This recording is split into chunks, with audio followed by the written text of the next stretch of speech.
tem sido uma coisa que tem trazido um sentimento de preocupação. Nossas reuniões de oração, essa última, por exemplo, a nossa lista de pedidos de oração, o que tinha de enfermo era uma coisa impressionante. Eu acho que era quase uma dúzia ali de pedidos de oração por enfermos. E tem sido assim, né? Nós temos lutado com isso. Graças a Deus, Samuel está aqui, Gabriele está aqui, não sei se tem mais alguém aí. A gente vai lutando com essas coisas. E aí a diversidade, né? Ali está a família Seredinic também, né? Continua a mamãe lá cada vez melhor, mas lutando, né? Já são um mês, quase 2 meses chegando agora, né? Do evento, né? E a gente tem o Danielson, que ontem fez, o doutor Danielson fez 5 meses, né, nesse processo de se recuperar, mas eu também quero compartilhar que Deus foi tão bom que esta semana ele reagiu gesticulando e tentando falar palavras, começando a reagir. A gente não sabe ainda as sequelas que podem vir de tudo isso, mas nós temos o Rafael Oswald passando também por recuperação de cirurgia, que está em casa, vai ficar por uns 2 meses ainda em repouso. Então, você imagina que é para um homem que tem que trabalhar, né? Viver uma situação assim. E essas adversidades, às vezes, criam na gente uma perplexidade, né? Por quê, né? E é interessante, o Salmo 73, por exemplo, é um salmo em que o autor, ele tira uma conclusão precipitada. Veja, ele começa dizendo assim, lá no versículo 2, assim: os meus pés quase tropeçaram, por pouco não escorreguei, pois tive inveja dos arrogantes, quando vi a prosperidade desses ímpios. Eles não passam por sofrimento e têm um corpo saudável e forte, estão livres dos fardos de todos, não são atingidos por doenças como os outros homens. Olha a impressão que ele estava tendo. E às vezes quem está sofrendo tem a impressão que, por que comigo? Por que só comigo? Por que não é com o outro? Né? E a gente, às vezes, fica pensando, e aí, às vezes, vem as conclusões mais absurdas possíveis. E o que o salmista diz, e quando ele já diz que ele vai mudar de ideia, porque ele, quando começa, ele diz assim: quase tropecei, quase tropecei. Ao falar sobre a diversidade, nós precisamos pensar um pouquinho nas coisas que a Bíblia nos ensina. Através de vários textos, a Bíblia aborda essa questão na vida de homens de Deus. E eu quero chamar a sua atenção nessa manhã. Há um lado positivo na adversidade. Como você responde quando a adversidade te atinge? Ore comigo mais uma vez, para que o Espírito Santo fale conosco. Senhor Deus, Tu sabes que às vezes, como salmista, nós ficamos perplexos diante de momentos de adversidade. E não sabemos como refletir sobre isso, nem como considerar. E as nossas orações, às vezes, são orações de dúvida, de questionamento, de enfraquecimento até da nossa fé, quando essas situações difíceis vêm sobre nós. Peço, Pai, que em nome de Jesus, o Teu Espírito fale conosco nesta manhã, que nos conforte, que nos fortaleça e que nos ajude, Senhor, a enfrentar adversidades com a perspectiva dos céus. A perspectiva do mundo, às vezes, não consegue conviver com o sofrimento, com a dor, com a adversidade, mas nos ensina, Senhor, a confiar em Ti acima de tudo e sobre todas as circunstâncias. E eu peço, Pai, em nome de Jesus, que o Teu Espírito fale conosco nesta manhã. Eu te peço, em nome do Senhor Jesus. Amém, Senhor. O texto de 2 Coríntios 12, 7 a 10, é o testemunho do próprio apóstolo Paulo, nos chamando a atenção de como ele tinha que enfrentar uma situação de adversidade, como isso também fazia parte da sua própria experiência. Certamente você já ouviu falar muitas vezes sobre isso, deste texto, porque esse texto nos vê, assim, nos coloca, nos faz ver exatamente um homem de Deus, servo de Deus, um homem que luta para fazer a vontade de Deus, um homem que é usado de maneira maravilhosa, é talvez o mais fantástico missionário que a gente encontra, porque naqueles poucos anos ele cria um impacto em tantos lugares diferentes, as suas cartas revelam isso, e esse homem é um homem que passa por uma situação de adversidade, que o coloca e o enquadra numa perspectiva que, às vezes, talvez alguns de nós teria muita dificuldade de conviver. E o texto diz assim: ainda que eu tenha recebido revelações tão maravilhosas, e que Paulo está falando, os versículos anteriores nos contam que ele diz assim, usando como se fosse uma terceira pessoa, sem se identificar diretamente: conheço um homem que na carne ou fora da carne, não sei dizer, não sabe se pessoalmente ele foi ou foi uma visão, ele subiu até o terceiro céu. Lembram dessa história? A expressão terceiro céu é uma expressão hebraica que tem o significado de estar no lugar de presença de Deus. Ele foi ao lugar de presença de Deus. Diz que ele tem coisas que ele viu que ele não pode nem descrever, não deve nem falar. E ele então teve experiências incríveis. Diz assim: apesar disso, porque sempre, às vezes, podemos pensar que quando a gente tem alguma experiência assim espiritual fortíssima, estaríamos talvez imunes a sofrimento. E Paulo vai dizendo: sabe, eu tive revelações tão incríveis, mas eu consigo entender que Deus tem que lidar comigo para que isso não se transforme em alguma forma de soberba e de orgulho. E talvez já começamos aqui a pensar que nós, quando estamos com saúde, sem passar por enfermidade, devemos pedir que Deus guardasse o nosso coração da soberba de imaginar que nós somos um pouquinho melhores do que os outros. E Paulo vai dizendo: portanto, para evitar que me tornasse arrogante, foi-me dado um espinho na carne, um mensageiro de Satanás para me atormentar e impedir qualquer arrogância. Em 3 ocasiões, supliquei ao Senhor que o removesse. Mas ele disse: minha graça é tudo o que você precisa.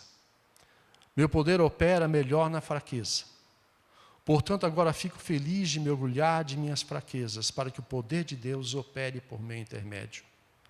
Por isso, aceito com prazer. Que difícil dizer isso, né? Fraquezas e insultos, privações, perseguições e aflições que sofro por Cristo. Pois quando sou fraco, então é que sou forte. Que palavras fortes essas.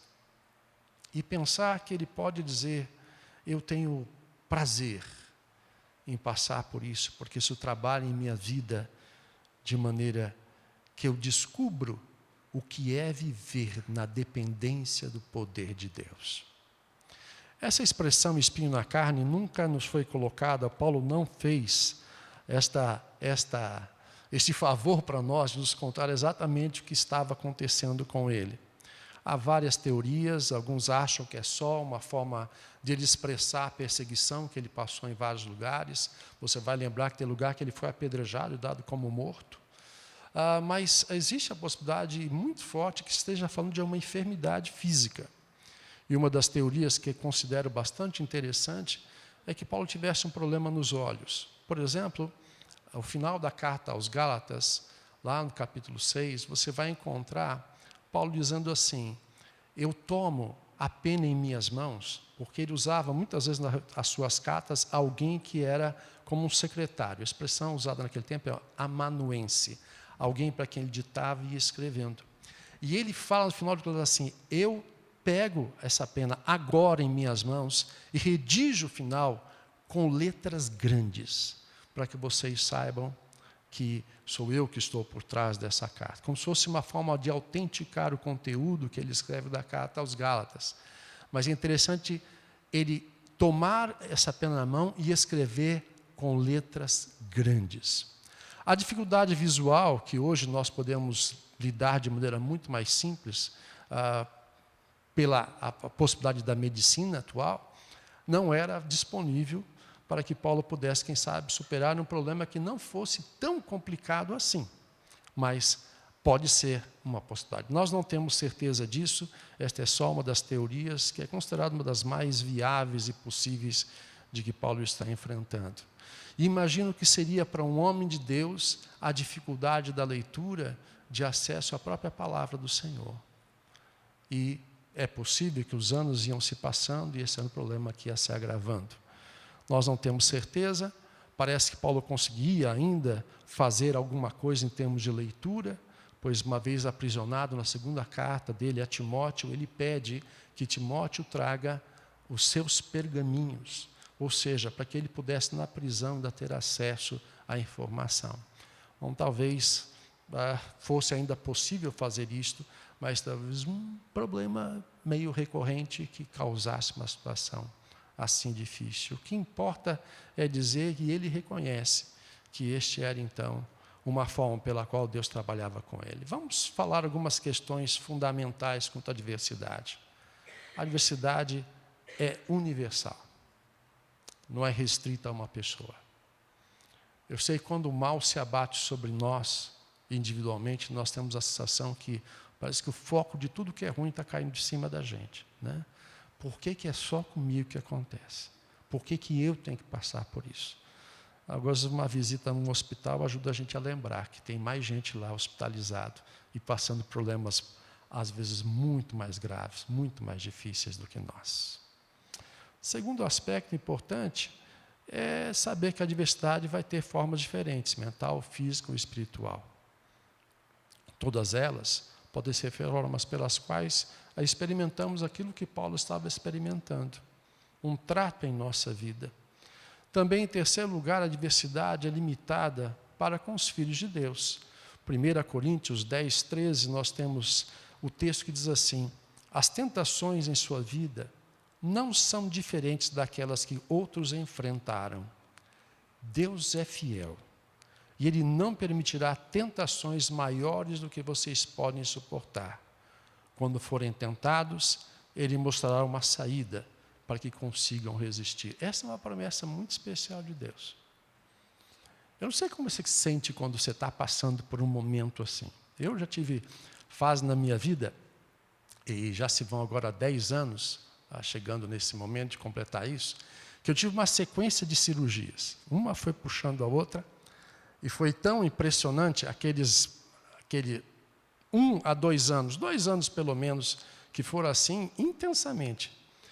Para você ter uma ideia, naquela época, a gerente do banco lá mandaram mensagem para mim sugerindo e falando sobre fazer um seguro de vida. E eu falei, de repente podia ligar com a minha previdência, vamos fazer. Eu disse assim, então vamos ver.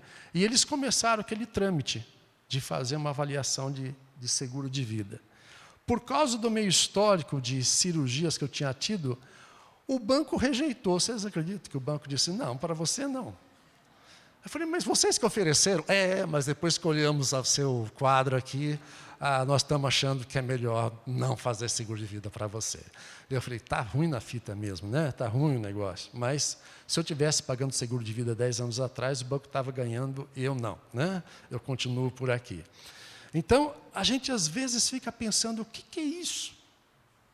E todas as vezes que eu passei por uma cirurgia assim, sabe aquele momento que você entra assim no centro cirúrgico, você ainda não recebeu ainda a anestesia nem nada, você está bem acordadinho, fica na maca, ou depois você entra no centro cirúrgico, e eu sou curioso, eu gosto de medicina, gosto de olhar, fico olhando o aparelho, até pergunto que aparelho é esse, que não sei o que, antes que eles me apaguem, né?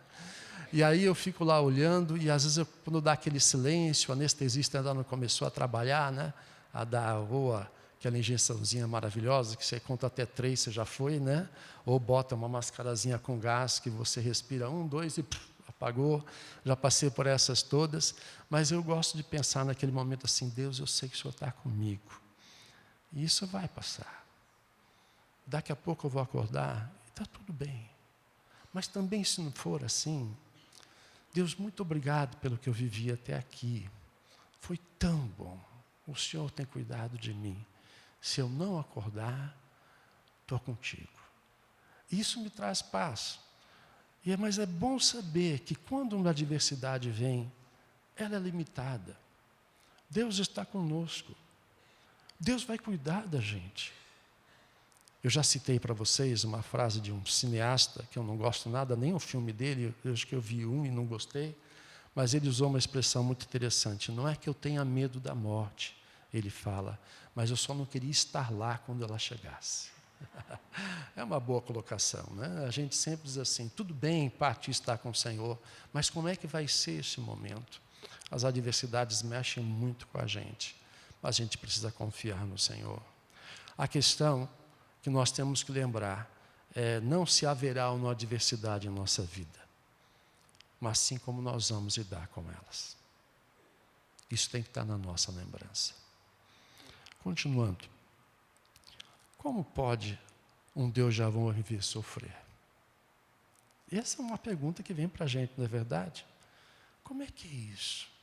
Mas há duas perguntas principais que nós fazemos quando enfrentamos a adversidade. Deixa eu arriscar, você tem um palpite? Qual a primeira coisa que você pensa quando alguma coisa assim acontece? Alguém arrisca um palpite? Esse é um momento interativo. Você pode participar. O que você pensaria? Primeira pergunta. Serve essa? Por quê? Por que, Senhor? O mundo tem uma forma até de dizer assim, com essa expressão, que mal eu fiz a Deus para passar por isso. Porque a gente sempre acha que isso tem alguma coisa de punição. Alguma coisa ruim eu devo ter feito. Aí tem esses ditados assim, aqui se faz, aqui se paga. Coisas assim que o mundo vai dizendo.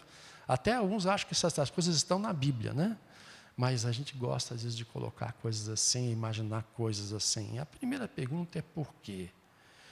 A adversidade, primeiro, não é uma situação de mau humor da parte de Deus. Ah, Deus está emburrado comigo. Ele está meio chateado comigo. Deus ficou chateado porque eu desobedeci, porque eu fiz isso, fiz aquilo. Deus não acordou com o pé direito hoje. E vai faz aquelas ideias meio malucas de pensar que Deus...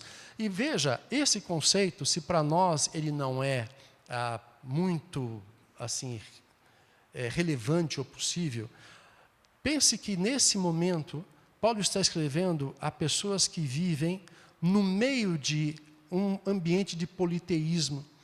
E o politeísmo, ele traz nas suas ideias de várias divindades que tinham exatamente esse sentimento de vingança, de raiva, né? Então, uma tempestade nos céus pode ser porque os deuses estão bravos com a humanidade. Uma catástrofe poderia ser uma expressão de Deus irado, trazendo um terremoto, um dilúvio, ou seja o que for. Não, a nossa adversidade não é uma questão de mau humor da parte de Deus. Em segundo lugar, talvez a resposta, o porquê, só virá quando você estiver pronto para ouvi-la. Porque às vezes está trabalhando em nossa vida. E saber por que Deus está fazendo ou permitindo certas coisas, nos é difícil entender. E talvez você tenha, na sua vida, experiências assim, que somente bem mais tarde, você olha para trás e entende o que Deus estava fazendo. Às vezes Deus vai fechar as portas de certas coisas e vai permitir que certas situações sejam enfrentadas com maneira muito mais madura depois que nós enfrentamos certas tempestades em nossa vida. Mas entender isto, às vezes só no tempo certo. Mas eu quero que você saiba também que certas respostas só teremos na eternidade. Não, nós não saberemos tudo. E às vezes a dor e o sofrimento e a adversidade não terá uma resposta nesta vida. Não entenderemos porque às vezes alguém vai simplesmente ser pinçado desta existência terrena, na nossa perspectiva, de maneira muito prematura. Como entender a morte de alguém que, na nossa perspectiva, tinha tantos anos ainda para viver? Certamente você já viveu experiências assim. Foi tão surpreendente para mim quando meu pai adoeceu. Foi tão repentino. Já se vão uns tantos anos, foi em 2007. Mas ele está aparentemente plenamente saudável pela manhã, à noite ter uma febre alta, no dia seguinte tem um diagnóstico. Ele tem uma doença que vai tirar a sua vida. E esse período durou 30 dias exatamente. começando no dia 28 de março, o dia que ele foi para o hospital, primeira vez, dia 28 de abril, nós o estávamos sepultando. Como entender porque as coisas são assim? Como entender que a vida tem que ser pensada de certa maneira? A nossa perspectiva não é a do Deus eterno. Nós tendemos, às vezes, a supervalorizar os nossos anos. Claro que a nossa vida é importante, ninguém está desperdiçando, nem quer desperdiçar a sua vida. Mas, às vezes, na perspectiva da eternidade, eu tenho a impressão que quando estivermos com o Senhor, certas respostas nós não vamos mais lembrar de fazer as perguntas. Porque diante da eternidade vamos estar plenamente supridos de entender certas circunstâncias que se colocam em nossa vida. Talvez a segunda pergunta a ser lembrada é essa: quem é o responsável pelo meu sofrimento? Quem causou isso? A primeira resposta possível, e ela tem que ser lembrada, é a de Gálatas 6:7, que diz assim: não se deixe enganar, ninguém pode zombar de Deus, a pessoa sempre colherá aquilo que semear. Ora, certas adversidades, por exemplo, no campo financeiro, são culpas às vezes da gente mesmo. Se endividou, gastou de maneira irresponsável, deixou as coisas correrem, não deu a si mesmo aquela mensagem extremamente necessária de que a gente tem que viver com menos, que talvez há uma mudança no momento em sua vida que você tem que aprender, que você não pode mais, talvez, gastar como gastava, que você talvez não vai poder mais trocar de carro com a frequência que trocava, que talvez você não vai poder ter o carro exatamente que você sonhava, que você vai morar numa casa talvez mais simples e menor, que dá despesas menores do que uma casa tão grande. Nós mesmos, a resposta que nós menos gostamos.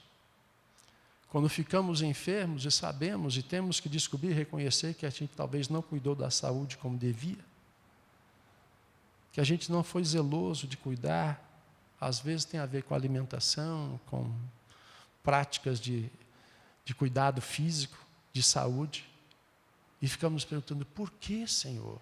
Por que, Senhor? Você já esteve com alguém que come como se não houvesse amanhã? Já viu, não viu? E tudo que...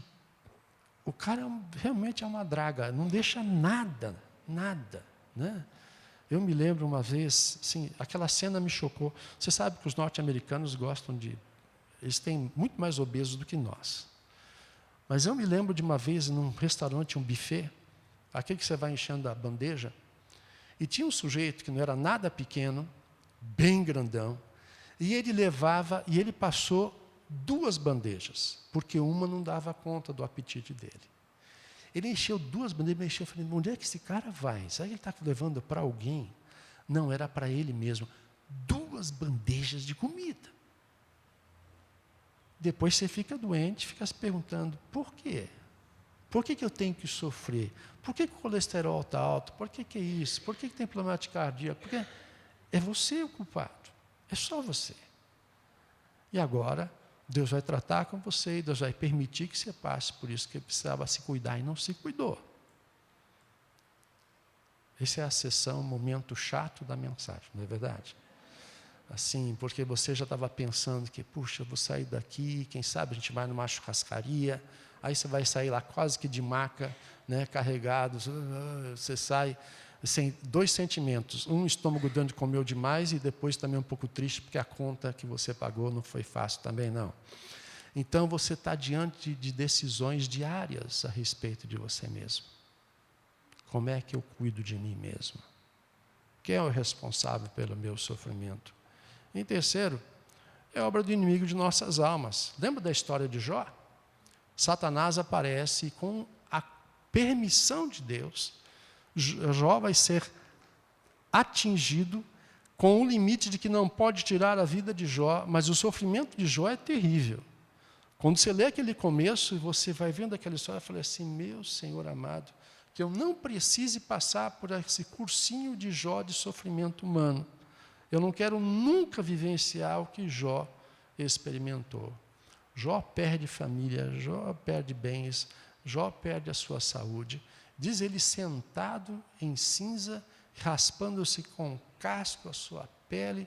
Só de imaginar o que esse homem passou é terrível.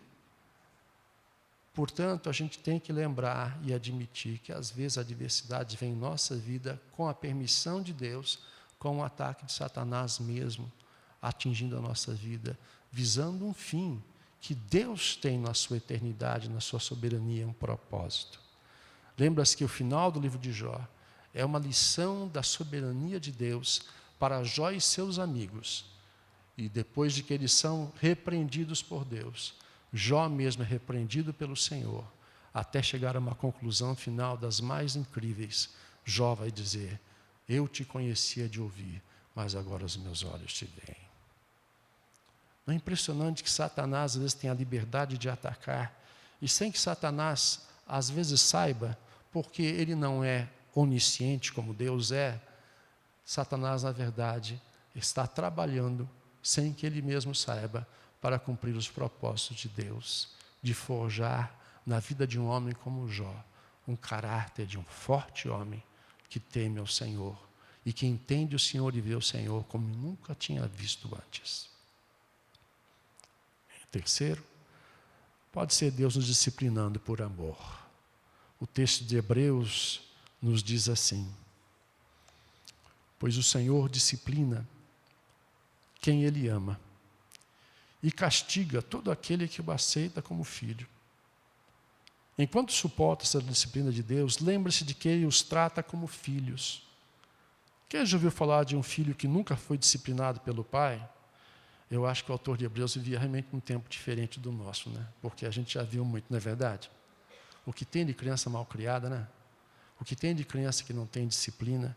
Mas esse autor de Hebreus, que nós não sabemos quem é, tinha tido o privilégio de não ter esse desgosto, de ver criança que não foi repreendida pelos seus pais, não foi disciplinada. Grande desafio para nós pais, né? Eu já passei da minha fase de pai, sou avô hoje, mas quem é pai hoje tem esse desafio muito grande, de ensinar o seu filho a ter disciplina, e isso é amor. E o texto continua: se Deus não os disciplina como faz com todos os seus filhos, significa que vocês não são filhos de verdade, mas ilegítimos.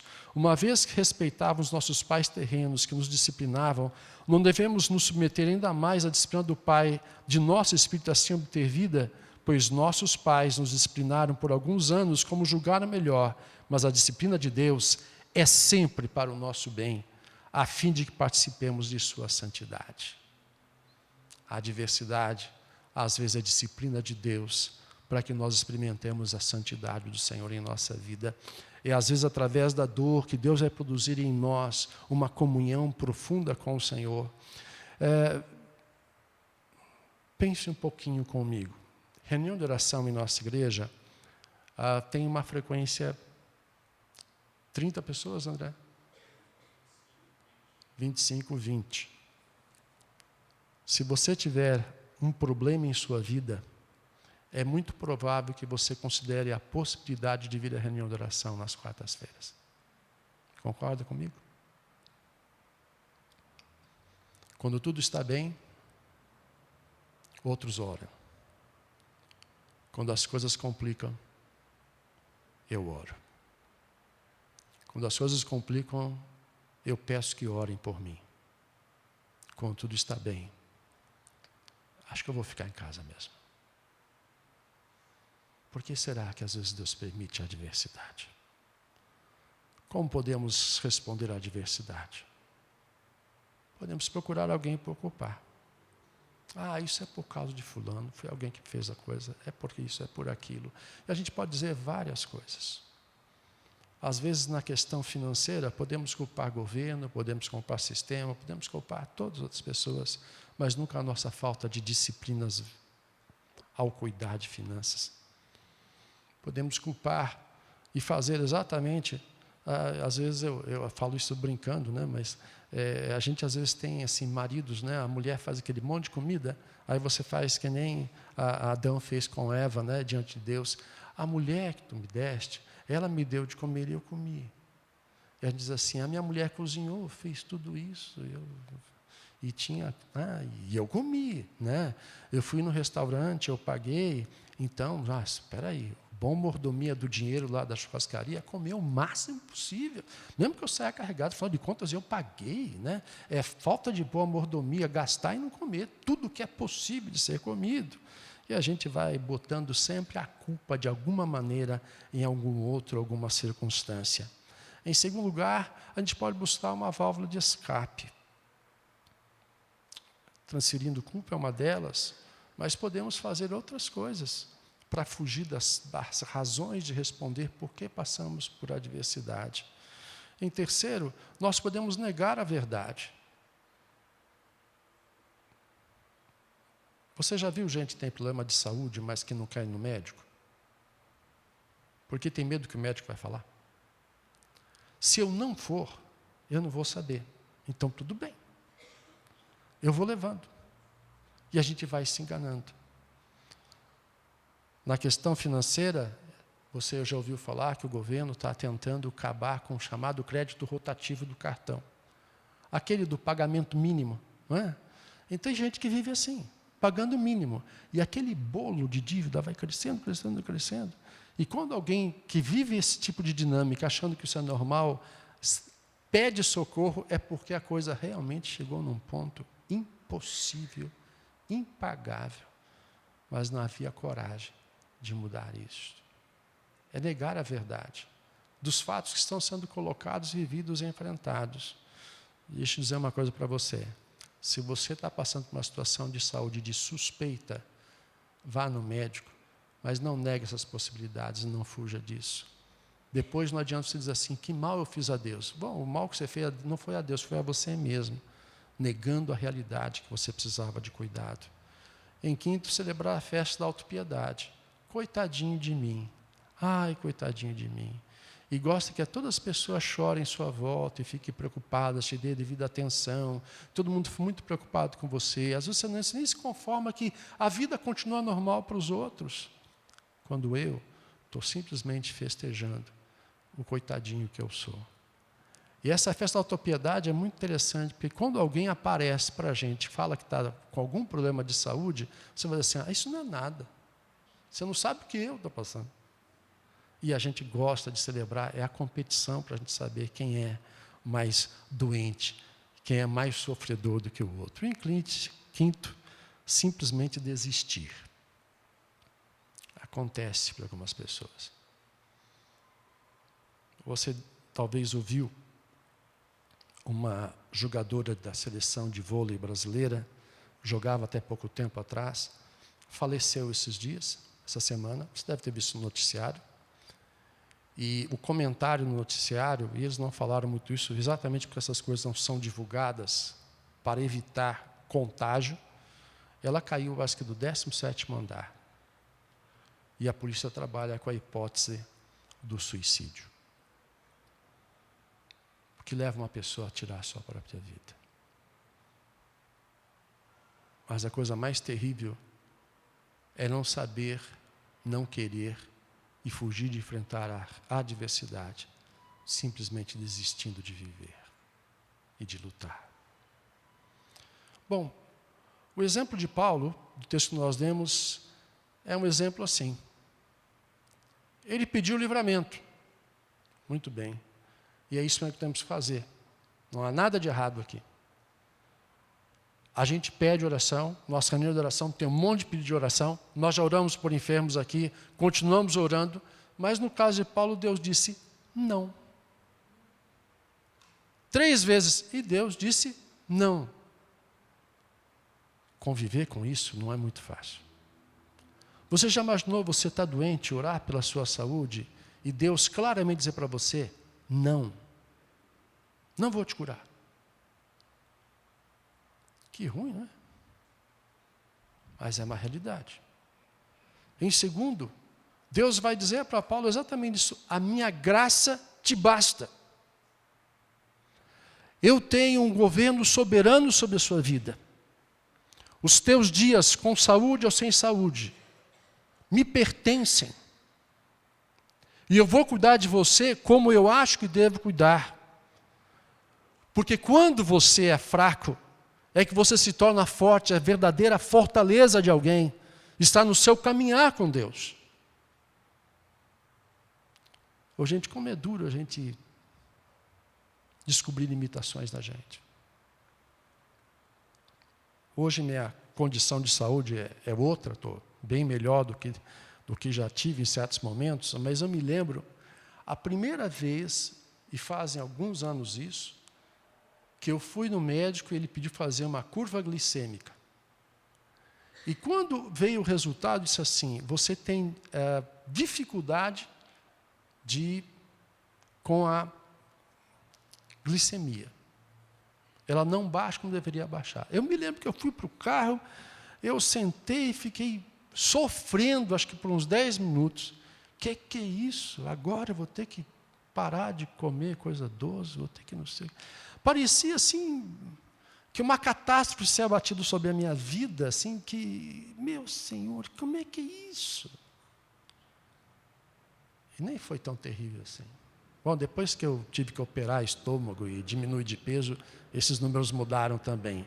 E isso mostra que, às vezes, se a gente maneirar lá no garfo, certas coisas não vão ser mais problema para a gente. Mas, especialmente, confiar em Deus na adversidade, porque a gente vai descobrir que Deus é poderoso para nos sustentar, mesmo em meio a esses momentos. E, em quarto, Paulo diz que aquele espinho na carne era uma forma de Deus colocá-lo sob controle no sentido da vaidade, da soberba e da arrogância. Eu e você precisamos ser tratados por Deus. Às vezes não é só com saúde que pode vir esse tipo de situação. Mas um homem e uma mulher de Deus são forjados para vir aos pés da cruz, aos pés do trono da graça. E não é sentado no trono, nem na pontinha do trono. É aos pés. Nos lembrando em todo o tempo que somos dependentes do Senhor para cada dia, para cada projeto, para cada coisa que a gente se empenha. E se você, por um acaso, começa a se ensoberbecer e achar que você é bom mesmo, então se prepare, porque o Deus que ama vai te disciplinar.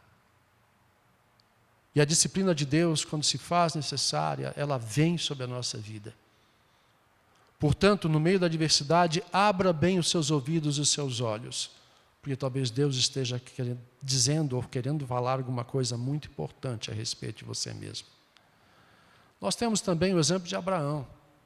Veja só o exemplo de Abraão. Nós não vamos trabalhar muito sobre esse texto, está lá entre Gênesis capítulo 12 até o 22, 10 capítulos, relatando essa história de Abraão. E começa com isso, vai para a terra que te mostrarei, te faria uma grande nação. Sair de lá não era muito fácil. Estava no conforto, já estava estabelecido, Deus diz, sai e vai. Agora, o que eu acho mais impressionante nessa ordem do Senhor para Abraão, é que Deus não explica e não dá o CEP para onde ele vai. Você vai para um lugar que eu vou mostrar. Veja a confiança que alguém precisa depositar em Deus para ser conduzido assim. Por isso Abraão é chamado de pai da fé. Porque ele é disposto a levantar acampamento, fecha as malas todas, arruma a mudança, que nós vamos mudar. Mudar para onde? Deus vai mostrar. Em segundo lugar, você vai lembrar que na história de Jó, ele vai enriquecendo, ele vai caminhando, e tem um sobrinho chamado Ló que caminha com ele, e os rebanhos estão tão grandes, e lá os pastos não são assim tão fartos, como, por exemplo, no nosso país. Mas, de repente, Abraão sabe, ele diz assim, olha, a terra não dá para nós dois, para o nosso rebanho. Então faz o seguinte, você vai escolher para onde você quer ir. E o Ló, que de bobo não tem nada, olha para o Vale do Jordão, ou seja, em volta, nas margens do rio, diz, eu quero esse lugar, é o lugar mais fértil. E Abraão abre mão e concede a Ló aquilo que é o melhor, para confiar que Deus vai cuidar dele. Em terceiro, você vai lembrar também que Abraão teve a experiência de ter um filho um homem de 100 anos, há de nascer um filho, e depois que esse milagre ainda vem, ele ainda recebe o desafio: toma teu único filho a quem amas e oferece em sacrifício. Você conhece a história. Homens forjados em adversidade. O pai da fé. Outros exemplos bíblicos poderiam ser mostrados. Moisés, conduzindo aquele povo por 40 anos, um povo teimoso no deserto, sofrendo aquilo, forjado como o homem mais manso sobre a face da terra, que sofre as mais diferentes adversidades e ainda assim, por causa da pressão do povo, queria água, ele já, acho que fulo da vida, em vez de falar para a rocha, para dar água como Deus tinha dito, ele fere a rocha com seu cajado. E por isso mesmo, Deus o disciplina e diz: você vai olhar a terra prometida, mas não vai entrar nela. 120 anos de vida, 40 no deserto, que ele não entrará na terra prometida, porque Deus está forjando um homem que nos é exemplo até hoje da obediência de um homem manso nas mãos de Deus. Vamos chegando ao final. A nossa atitude pode determinar o efeito da adversidade. E agora são alguns pontos que eu quero chamar a sua atenção. Primeiro, a adversidade revela como vemos a Deus no nosso relacionamento com Ele. Eu espero que você não precise ter adversidades para vir a uma reunião de oração, para orar, para ler a palavra. Como é o seu relacionamento com Deus?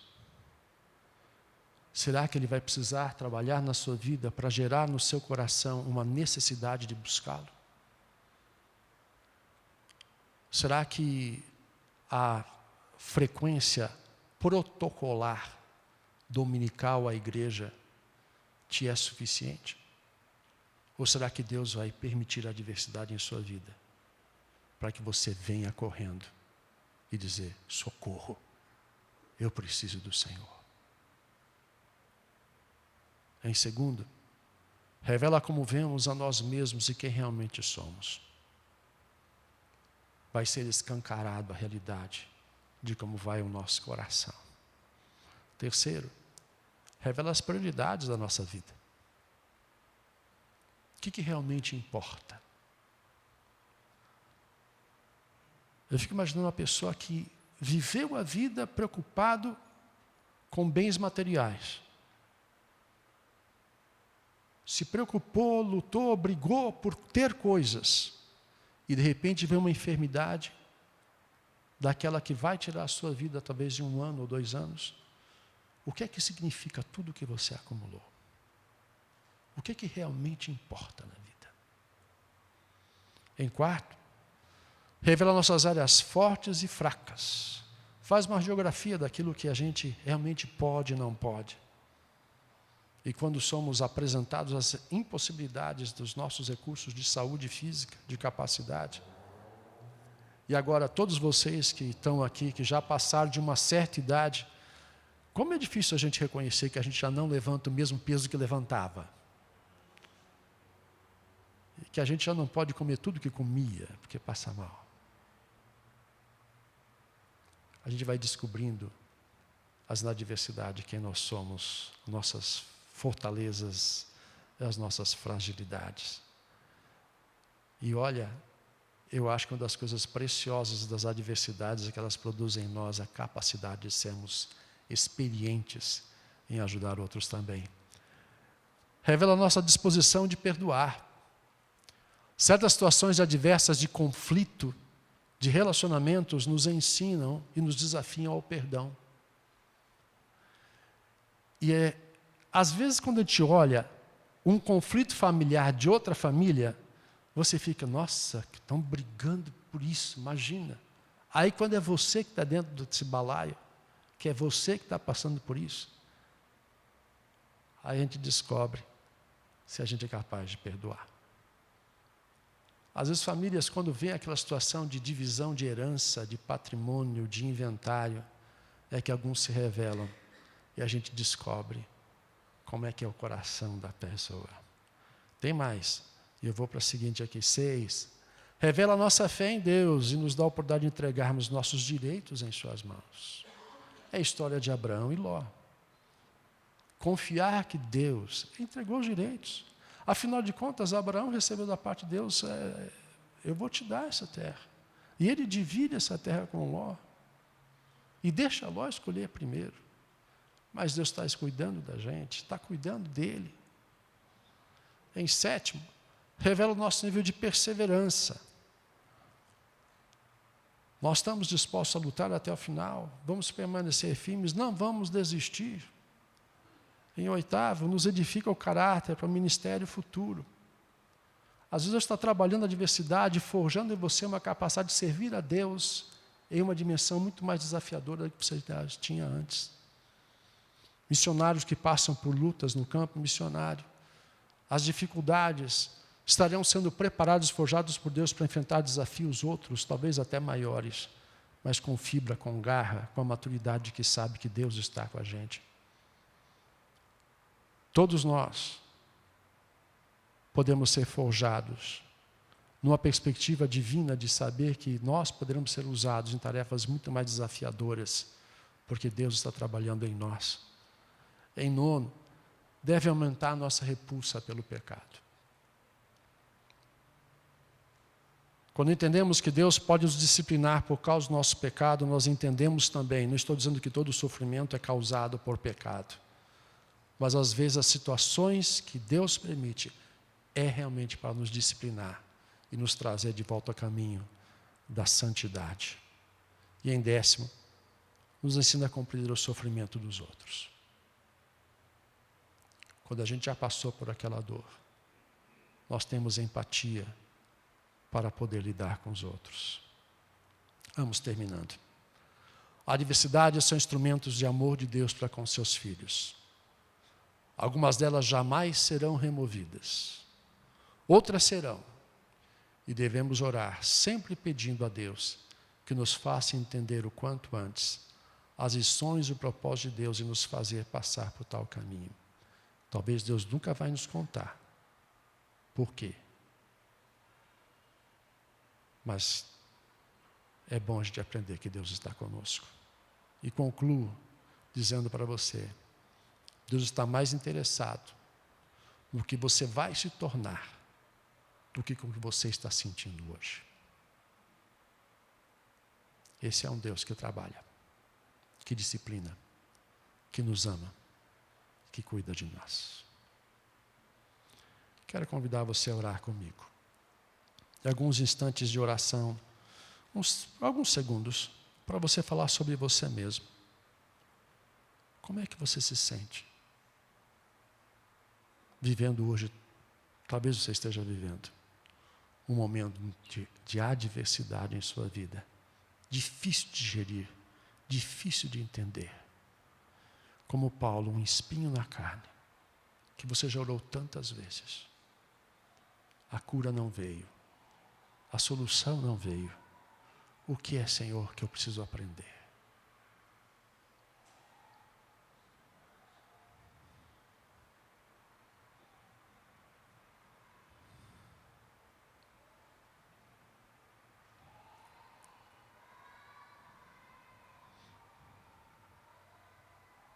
Senhor Deus, nos ensina a caminhar em meio a adversidades sem nunca fraquejar na fé. Talvez alguns de nós estão vivendo dias tão difíceis que o nosso sentimento é como o do salmista que diz, quase os meus pés tropeçaram. Porque parece que é só comigo, que só eu tenho que passar por isso. Pai amado, queremos descansar na confiança de que o Senhor soberano governa sobre tudo, sobre todos e todas as circunstâncias. Se há Deus lições e respostas que podemos encontrar nesta vida, fala ao nosso coração e nos ajuda, Pai. Se há lições que precisam ser aprendidas para nos corrigir, nos ajuda a aprender logo. Guarda o nosso coração da amargura paralisante. Guarda a nossa mente e o nosso coração da negação da realidade, da fuga, do descompromisso com as soluções que estão diante de nós, que nós podemos tentar construí-las. Disciplina de vida, disciplina com o uso dos bens, disciplina na própria vida e na forma como comemos, na forma como nos comportamos, cuidando, Pai, dos nossos corpos como devemos cuidar. Ah, Senhor, nos guarda, Pai, em tempos de adversidade. Se for preciso, Deus, passar por coisas difíceis para nos aproximarmos da santidade do Senhor, sustenta-nos, meu Pai. E nos ajuda, Deus, a caminhar essa jornada, a confiar sempre em Ti. Quando estivermos, Pai, diante de momentos extremamente difíceis, Pai, que não se apague em nosso coração a esperança, a certeza e a convicção que o soberano cuida e guia os nossos caminhos. E se for preciso, Pai, que a gente passe por tribulações, dificuldades, adversidades, às vezes tão difíceis, que vão forjar o nosso caráter para servirmos melhor ao Senhor. Por favor, Senhor, nos ajuda a passar por esse tempo de provas e nos capacita a Te servir ainda com mais força, mais conhecimento, mais sabedoria, mais firmeza, com mais empatia, com mais compreensão com aqueles que sofrem. Deus amado, que a gente possa olhar para as adversidades como oportunidades de crescermos, de andarmos mais perto de Ti, de entender que às vezes precisamos ser disciplinados para que o nosso coração não se soberbeça, para que não haja em nós arrogância, mas um coração de servo, que sabe que o seu lugar não é no trono, mas aos pés do trono da graça. Despede-nos em paz. Nos ajuda, Pai, a enfrentar as adversidades, nunca esquecendo que o Senhor está conosco, nunca nos abandonou, nunca nos abandonará. Agradeço pela Tua palavra, em nome de Jesus. Amém, Senhor.